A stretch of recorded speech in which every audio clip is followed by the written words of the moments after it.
Hi students, ഇന്നത്തെ ക്ലാസ്സിൽ നമ്മൾ ഫസ്റ്റ് ചാപ്റ്ററിൻ്റെ അടുത്ത ടോപ്പിക് നെക്സ്റ്റ് ടോപ്പിക്കാണ് എടുക്കുന്നത്. Water resources. ഓക്കെ, അപ്പം എന്തൊക്കെയാണ് വാട്ടറിൻ്റെ sources, what are the sources of water, എങ്ങനെയൊക്കെയാണ് നമുക്ക് അഗ്രികൾച്ചറിൻ്റെ ആവശ്യത്തിനായിട്ട് വെള്ളം കിട്ടുന്നതെന്ന്. So based on its sources of availability, the water can be classified as surface water and subsurface water. Surface water എന്ന് പറയുമ്പം എന്ത് നമ്മുടെ പോണ്ട്, ലേക്ക്, ഓഷ്യൻ ഇതെല്ലാം തന്നെയും സർഫസ് വാട്ടറിൻ്റെ ഒരു സോഴ്സാണ്. അപ്പോൾ ഈ വാട്ടർ എല്ലാം കിട്ടുന്നതിൻ്റെ മേജർ സോഴ്സ് ഏതാ? റെയിൻഫോൾ.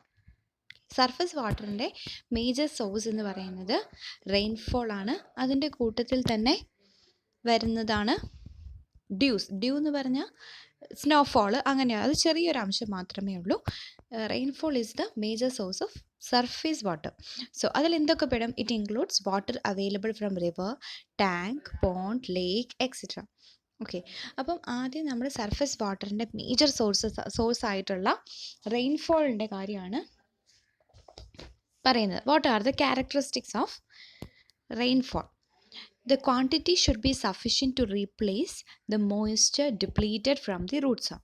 ഒരു പ്ലാന്റിൻ്റെ റൂട്ട് സോണിൽ നിന്ന് നഷ്ടപ്പെട്ടു പോകുന്ന വെള്ളം, അല്ലെങ്കിൽ പ്ലാന്റ് ഉപയോഗിക്കുന്നതായിട്ടോ അല്ലെങ്കിൽ ഇവാപറേറ്റഡ് ആയിട്ട് പോകുന്ന വെള്ളം സഫിഷ്യൻ്റ് ആയിട്ട് റീപ്ലേസ് ചെയ്യാൻ പറ്റുന്ന ആളായിരിക്കണം എന്ത്? റെയിൻഫോൾ വഴി അത് ചെയ്യണം. സഫിഷ്യൻ്റ് ആയിട്ട് റീപ്ലേസ് ചെയ്യാൻ പറ്റണം. Then frequency should be so as to maintain the crop without any water stress before it starts to wilt.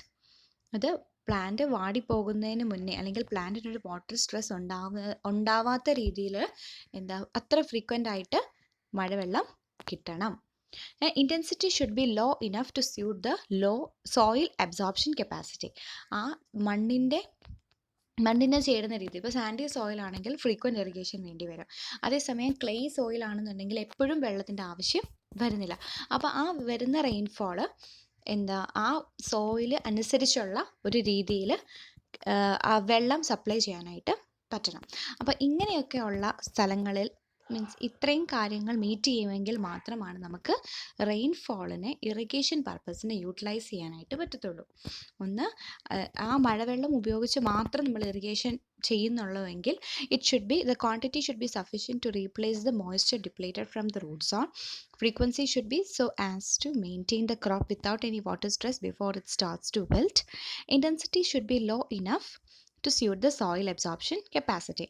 ഈ 3 ക്യാരക്ടറിസ്റ്റിക്സ് മീറ്റ് ചെയ്യുന്നുണ്ടെങ്കിൽ മാത്രമേ നമുക്ക് റെയിൻഫോൾ അല്ലെങ്കിൽ മഴവെള്ളത്തെ ഇറിഗേഷൻ പർപ്പസിനായിട്ട് യൂട്ടിലൈസ് ചെയ്യാനായിട്ട് പറ്റത്തുള്ളൂ. പക്ഷേ ഇന്ത്യൻ കണ്ടീഷനിൽ ഇങ്ങനെ റെയിൻഫോൾ കിട്ടുന്ന ഒരു സ്ഥലവും ഇല്ല.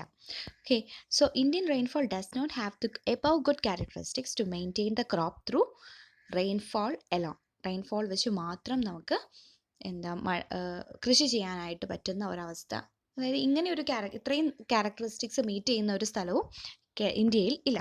സോ എന്തൊക്കെയാണ് ഇന്ത്യൻ റെയിൻഫോളിൻ്റെ ക്യാരക്ടറിസ്റ്റിക്സ്? ഇന്ത്യയിലുള്ള മഴയുടെ ക്യാരക്ടറിസ്റ്റിക്സ് എന്തൊക്കെയാണ്? The average annual rainfall is 1190 mm.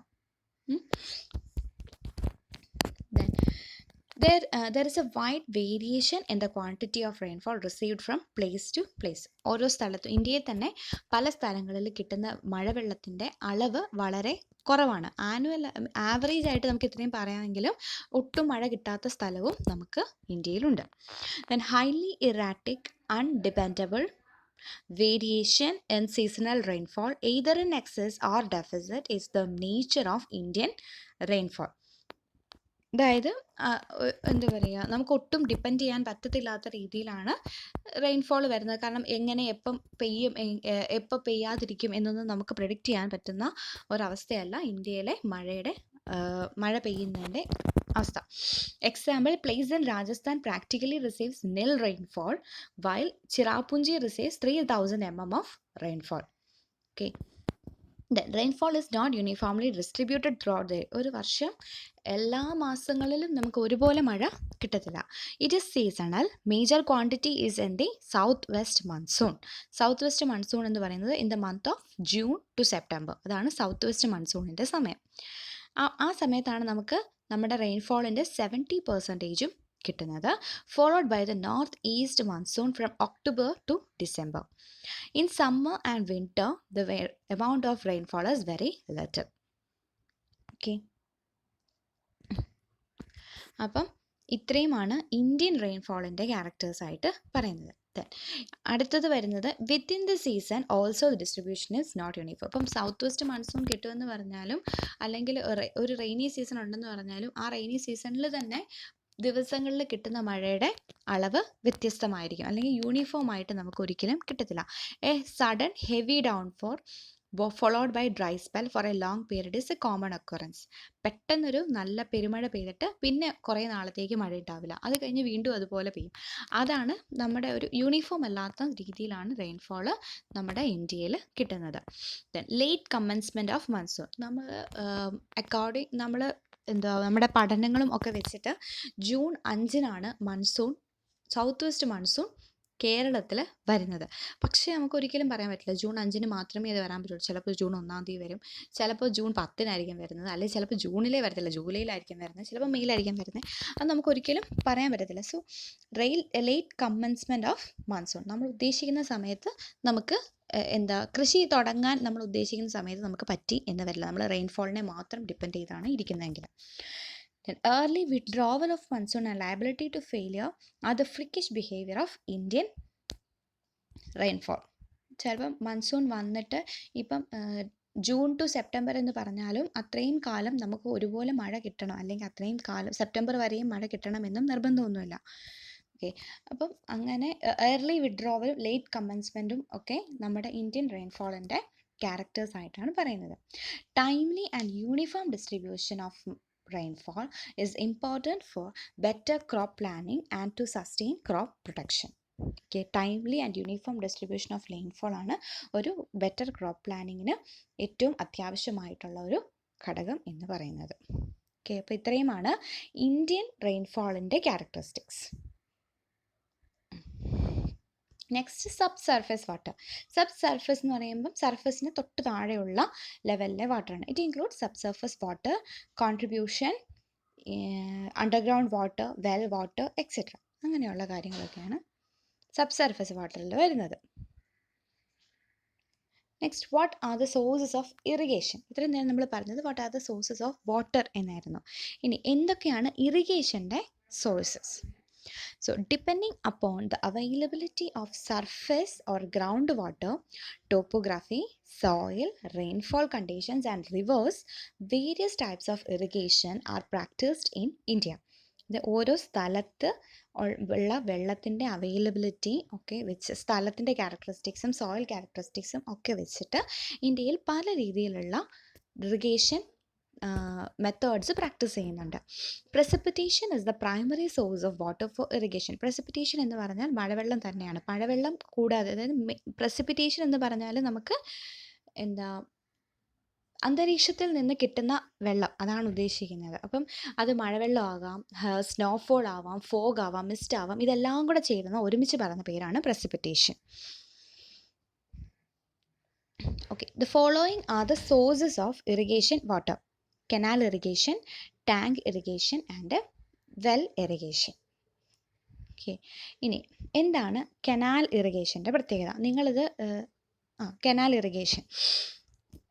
Canal irrigation, the water is flowing in the rivers, is used for irrigation purpose through a strong network of canal irrigation system. അതായത് ഒരു അടുത്തൊരു തോടോ പുഴയോ ഉണ്ടെങ്കിൽ അത് നമ്മുടെ കൃഷിയിടത്തൂടെ ഒരു ചാല് കീറി വിടുന്നതിനെയാണ് കനാൽ ഇറിഗേഷൻ എന്ന് പറയുന്നത്. ഏറ്റവും സിമ്പിളായിട്ട് അതാണ് ഉദ്ദേശിക്കുന്നത്. So canal irrigation is an important source of irrigation, accounting for above 30% of the net irrigated area. 30% വരെ ടോട്ടൽ നെറ്റ് ഇറിഗേറ്റഡ് ഏരിയയുടെ 30% വരെയും കനാൽ ഇറിഗേഷൻ ഉപയോഗിച്ചിട്ടാണ് ഇന്ത്യയിൽ ഇറിഗേറ്റ് ചെയ്യുന്നത്. It is possible in areas. എങ്ങനെയുള്ള ഏരിയാസിലാണ് കനാൽ ഇറിഗേഷൻ പോസിബിൾ ആയിട്ടുള്ളത്? Which are extensive plains, plain land ആയിരിക്കണം, and are drained by well distributed perennial rivers such as northern plains, coastal plains, deltas and the broad valleys of peninsula. Okay. അപ്പം ഈ canal irrigation possible ആയിട്ടുള്ളത് ഒന്ന് നമുക്ക് പ്രോപ്പറായിട്ട് plain land ആയിരിക്കണം, എങ്കിൽ മാത്രമേ അത് തുല്യമായിട്ട് ആ ലാൻഡിൽ ഡിസ്ട്രിബ്യൂട്ട് ആവത്തുള്ളൂ. പിന്നെ ആ ഉള്ള വെള്ളത്തിനെ ഡ്രെയിൻ ചെയ്ത് കളയാനൊരു ഒരു വെൽ ഡിസ്ട്രിബ്യൂട്ടഡ് ആയിട്ടുള്ള പെർണിയൽ റിവർ അല്ലെങ്കിൽ ഡ്രെയിനേജ് സിസ്റ്റം അവൈലബിൾ ആയിരിക്കണം. അങ്ങനെയുള്ള ഏരിയാസാണ് northern plains, coastal plains, delta etcetera. Then inundation canals എന്ന് പറയുന്ന ഒരു ടൈപ്പ് കനാൽസ് ഉണ്ട്. They are those which are taken out without constructing dams or bunds and get water only when the main stream is flooded. Thus, they have limited validity. ഇനണ്ടേഷൻ canals എന്ന് പറഞ്ഞാൽ അതിനെ ഒരു ഡാമുമായിട്ടോ അല്ലെങ്കിൽ ഒരു ബണ്ടോ ഒന്നും ആയിട്ട് ബന്ധിപ്പിച്ചിട്ടുണ്ടാവില്ല, ജസ്റ്റ് ഒരു കനാൽ കെട്ടിയിട്ടിട്ടുണ്ട് എന്നുള്ളതേ ഉള്ളൂ. അപ്പം മെയിൻ സ്ട്രീമിൽ ഇപ്പം വെള്ളം കയറി കഴിയുമ്പം ആ എക്സസ് വാട്ടറിനെ ഈ കനാലിൽ കൂടെ പാസ് ചെയ്ത് വിടും. ആ സമയത്ത് മാത്രമേ ഇങ്ങനെയുള്ള കനാൽസിൽ വെള്ളം കിട്ടത്തുള്ളൂ. ഓക്കെ. അപ്പം അങ്ങനെയുള്ള കനാൽസിനെ നമുക്കൊരിക്കലും ഇറിഗേഷന് വേണ്ടി ഡിപ്പെൻഡ് ചെയ്യാനായിട്ട് പറ്റത്തില്ല. കാരണം അതിലെപ്പോഴും വെള്ളം ഉണ്ടാവില്ല. സമ്മർ സീസണിൽ ഒട്ടും വെള്ളം ഉണ്ടാവത്തില്ല, മഴക്കാലത്തേ ഉണ്ടാവത്തുള്ളൂ. ആ സമയത്ത് നമുക്ക് വെള്ളത്തിൻ്റെ ആവശ്യമില്ല. അപ്പം നമുക്കൊരിക്കലും അതിനെ ഒരു ഇറിഗേഷൻ സിസ്റ്റമായിട്ട് യൂസ് ചെയ്യാനായിട്ട്, ഇനണ്ടേഷൻ കനാൽസിനെ യൂസ് ചെയ്യാനായിട്ട് പറ്റത്തില്ല. So they have limited validity. The initial cost of constructing canals is high, but once constructed the operational cost is minimum, which makes them a cheap source of irrigation in the long run. Okay. Initial cost വളരെ കൂടുതലാണെങ്കിലും construct ചെയ്ത് കഴിഞ്ഞിട്ട് അത് ഉപയോഗിച്ചിട്ട് പിന്നെ അതിൻ്റെ operational കോസ്റ്റും maintenance കോസ്റ്റും ഒക്കെ മിനിമം ആയിരിക്കും. അപ്പം അതിൽ നിന്നുണ്ടാകുന്ന ബെനഫിറ്റിനെ വെച്ച് നോക്കുമ്പോഴത്തേക്കും നമ്മൾ ആദ്യത്തെ ഇനീഷ്യൽ ഇൻവെസ്റ്റ്മെൻറ്റ് നമുക്ക് അത്ര നഷ്ടമാക്കി കണക്കാക്കാൻ പറ്റത്തില്ല. It is important in Punjab, Haryana, western Uttar Pradesh, Assam, west Bengal, coastal Orissa and coastal Andhra Pradesh. ഇങ്ങനെയുള്ള സ്ഥലങ്ങളിലാണ് ഈ കനാൽ ഇറിഗേഷൻ വളരെ കോമൺ ആയിട്ട് യൂസ് ചെയ്യുന്നത്. Canals are almost absent in hilly states like Kerala and North East India. Okay. അപ്പം കേരളത്തെ സംബന്ധിച്ചിടത്തോളം നമുക്ക് കനാൽ ഇറിഗേഷൻ അത്ര പോസിബിൾ അല്ല, കാരണം നമുക്ക് പ്ലെയിൻ ലാൻഡ്സ് വളരെ കുറവാണ്. പിന്നെ നമ്മളുള്ള തോട്ടിൽ നിന്നൊക്കെ ചാല് കയറി വെള്ളം എടുക്കുന്നത്, അത് കനാൽ ഇറിഗേഷൻ എന്ന് പറഞ്ഞാൽ ഇങ്ങനെയുള്ള വലിയ കനാൽസ് കൺസ്ട്രക്ട് ചെയ്ത് അതിൻ്റെ അപ്പുറത്തും ഇപ്പുറത്തും കൃഷി ചെയ്യുന്നതിനെയാണ്, എക്സ്റ്റെൻസീവ് ഏരിയാസിൽ കൃഷി ചെയ്യുന്നതാണ് മേജർ ഇറിഗേഷൻ പ്രോജക്ട്സുമായിട്ട് ബന്ധപ്പെടുത്തി അങ്ങനെയൊക്കെ ചെയ്യുന്നതിനാണ് കനാൽ ഇറിഗേഷൻ പറയുന്നത്. നമ്മുടെ ഇവിടെ വരുമ്പോഴത്തേക്കും അത് അതിൻ്റെ ഒരു സ്മോൾ സ്കെയിൽ ഡെമോൺസ്ട്രേഷൻ പോലെ മാത്രമേ ഇവിടെ നടക്കുന്നുള്ളൂ. Then tank irrigation. Tank irrigation is common in the Deccan and South India. Tank irrigation in the Deccan and South India is highly developed because the land is rocky and the soil is not porous. Porous എന്ന് പറഞ്ഞാൽ വെള്ളം താഴ്ന്നു പോകാത്ത സ്ഥലങ്ങളാണ് കൂടുതലും Deccan പ്ലാറ്റ്യൂവിലും south ഇന്ത്യയിലും ഉള്ളത്. അതായത് നമുക്ക് മണ്ണിൽ വീഴുന്ന വെള്ളം മണ്ണിലേക്ക് ഇറങ്ങുന്നതിൻ്റെ ക്വാണ്ടിറ്റി വളരെ കുറവായിരിക്കും. സോയിൽ പോറസ് അല്ലാത്തത് കൊണ്ടാണ്. Then rainwater cannot sink into the ground, making it difficult to dig wells. As the rivers of South India are seasonal, the construction of perennial canals is not feasible. നമുക്കിവിടെ seasonal ആണ്. Reverse എന്ന് പറയുന്നത് കൂടുതലും seasonal reverse ആണ്. അതായത് മഴക്കാലത്ത് നല്ലപോലെ വെള്ളം കിട്ടുകയും അതേസമയം സമ്മറിലാവുമ്പോഴത്തേക്കും വെള്ളം വറ്റിപ്പോവുകയും ചെയ്യുന്നത് കൊണ്ടാണത് സീസണൽ റിവേഴ്സ് എന്ന് പറയുന്നത്. അപ്പോൾ അങ്ങനെയുള്ള സ്ഥലങ്ങളിൽ ഈ കനാൽസ് കൺസ്ട്രക്ട് ചെയ്തതുകൊണ്ട് നമുക്ക് വലിയ ഉപകാരമൊന്നും ഇല്ല. അതുകൊണ്ടാണ് കേരളത്തിൽ കനാൽസ് കുറവാണ് എന്ന് പറയുന്നത്.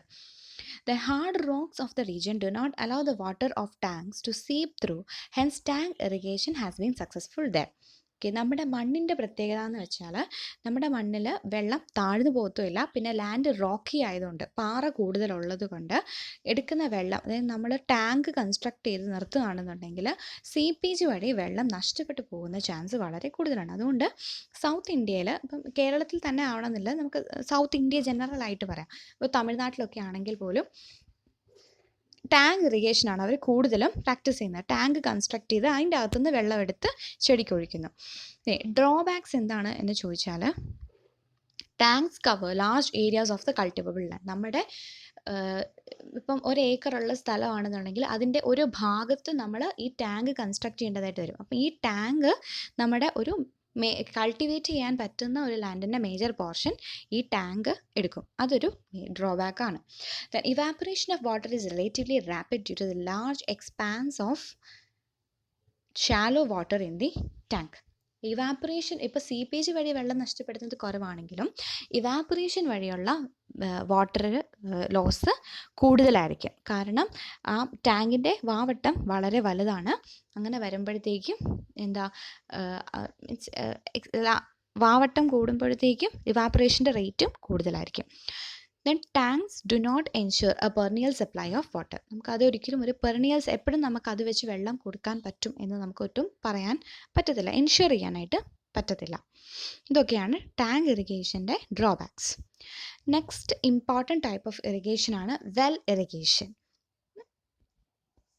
കിണറ്റിൽ നിന്നുള്ള ഇറിഗേഷൻ. It is an important source of irrigation throughout India. എവിടെ ചെന്നാലും നമുക്കിത് കാണാനായിട്ട് പറ്റും. The water in wells is obtained from the subsoil and has to be lifted by suitable device, example manual or animal labor, or by pumping sets run by power. Then wells including tube wells account for more than 30 million acres. 30 million acres of land ആണ് ഈ well irrigation ഉപയോഗിച്ച് irrigate ചെയ്യുന്നത്. It is more than 55% of the total irrigated area. Well irrigation is most common in alluvial plain areas where the water table is fairly high. Alluvial ആയിട്ടുള്ള areas, alluvial soil നമുക്ക് ഏറ്റവും കൂടുതൽ കാണാൻ പറ്റുന്നത് നമ്മുടെ Gangetic പ്ലെയിൻസിലാണ്, അതായത് north ഇന്ത്യയിലാണ് കൂടുതലായിട്ടും അലൂവിയൽ സോയിൽ നമുക്ക് കാണാൻ പറ്റുന്നത്. അതാണ് ഏറ്റവും ഫർട്ടൈൽ ആയിട്ടുള്ള സോയിലാണ് അലൂവിയൽ സോയിൽ. അപ്പോൾ അവിടെ കൂടുതലായിട്ടും ഉപയോഗിക്കുന്നത് വെൽ ഇറിഗേഷൻ സിസ്റ്റമാണ്. Okay. Then the states with 50% or more of the irrigated area under wells and tube wells are Punjab, Uttar Pradesh, Rajasthan, Gujarat and Maharashtra. Madhya Pradesh and Tamil Nadu also have a sizable area under well irrigation.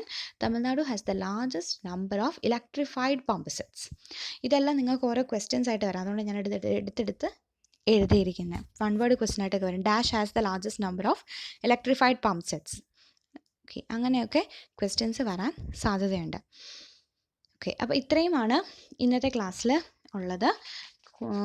എന്തൊക്കെയാണ് sources of water, what are the sources of irrigation, 3 types of irrigation, canal irrigation, tank irrigation and well irrigation. ഇത്രയേ ഉള്ളൂ ഇന്നത്തെ ക്ലാസ്സിൽ. So എന്തെങ്കിലും doubt ഉണ്ടെങ്കിൽ ചോദിക്കുക. Thank you.